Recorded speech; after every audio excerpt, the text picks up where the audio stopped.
तो हेलो दोस्तों, नमस्कार। तो दोस्तों बता दें कि आज हमने अभी मेला देखकर ही जस्ट आए हैं। तो पता चल रहा है कि ये वाला पोस्टर बहुत तेज़ी से वायरल हो रहा है।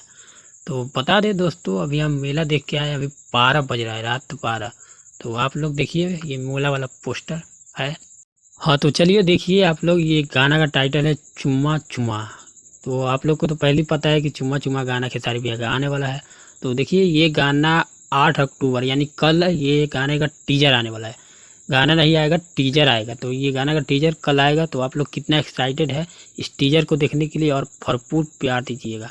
तो चलिए यही अपडेट था, क्योंकि कल खेसारी भैया का ये वाला गाना का टीजर आएगा और परसों पूरा फुल सॉन्ग आएगा।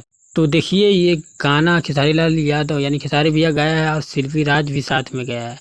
तो आकांक्षा पूरी फिट है, यानी इसमें काम किया है आकांक्षा पूरी।